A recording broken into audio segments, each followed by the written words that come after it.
Hello बच्चों, मैं हूं गोपाल पालीवाल, आपका फिजिक्स टीचर। बच्चों, जेईई मेंस और एडवांस के प्रीवियस ईयर क्वेश्चंस बहुत इंपॉर्टेंट होते हैं और इन्हीं क्वेश्चंस को मैं अपने चैनल पे कॉन्सेप्चुअली सॉल्व कराता हूं। आप मेरे साथ प्रैक्टिस कर सकते हैं। पसंद आने पर आप मेरे चैनल को सब्सक्राइब भी करें। ए time dependent force F = 60 acts on A particle of mass 1 kilogram. बच्चों, 1 kg के एक पार्टिकल के ऊपर एक फोर्स एक्ट कर रहा है जो टाइम डिपेंडेंट है। F = 60 उसकी वैल्यू है। If the particle starts from rest, particle है जो रेस्ट में था initially, the work done by the force during the first 1 second will be. अब जो फोर्स एक्ट कर रहा है उसके कारण है जो फर्स्ट 1 सेकेंड में वर्क डन फाइंड करना है।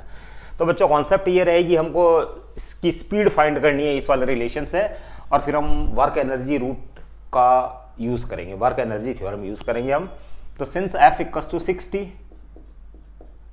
ये फोर्स एक्ट कर रहा है, तो F = mass into acceleration, acceleration को लिखूंगा मैं dv/dt = 60। अब ये जो पार्टिकल का मास 1 kg भी दे रखा है, तो आप चाहे तो चलो ठीक है, एक बार इसको सॉल्व कर लेते हैं। dv = 6, m है जो 1 kg है, तो ये हो जाएगा 60 dt since m = 1 kg। Correct.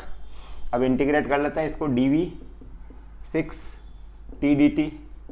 अब बच्चों when t = 0, करेक्ट, स्पीड उसकी 0 थी बच्चों।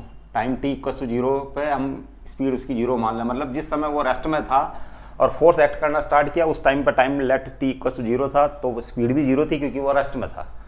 अब जो उसका टाइम हो चुका है 1 सेकेंड। अब 1 सेकेंड के एंड में इसको चाहिए बच्चों वर्क डन, तो स्पीड भी मैं 1 सेकेंड के एंड में ही फाइंड करना चाहूँगा। तो t की लिमिट्स हो गई, लोअर लिमिट और अपर लिमिट 0 to 1 और 0 to v। ये हो गया बच्चों v = 6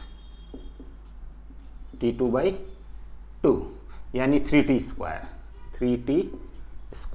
अब पुट करो इसमें, जो पुट t = 1 सेकेंड 3t², तो ये 1/2 हो गया बच्चों। ये एक तरीके से जो 0 से 1, सॉरी, तो 6 1 का square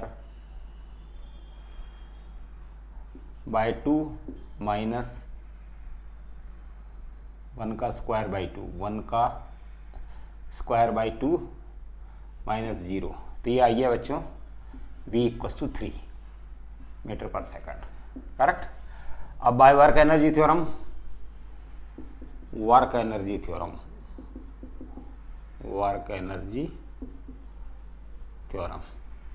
work done by force = change in kinetic energy. तो काइनेटिक एनर्जी ये जो फाइनली हो जाती है ½ mv², और इनिशियल काइनेटिक एनर्जी इसकी 0 थी। अब ½ m पार्टिकल का मास 1 था और v है जो बच्चों 3 है, तो 3 का स्क्वायर, क्योंकि 1 सेकेंड के एंड में उसकी स्पीड 3 हो गई at the end of 1 second,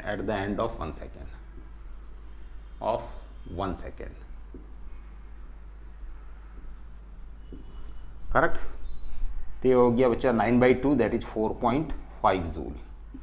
तो बहुत इजी क्वेश्चन है बच्चों, आप इसको इजीली सॉल्व कर सकते हैं। तो 4.5 joule that is first option is correct. तो ये क्वेश्चन है जो इजीली सॉल्व हो जाएगा। I hope you have learn it properly. हम अगले क्वेश्चन के साथ फिर मिलते हैं। Stay blessed till then, thank you.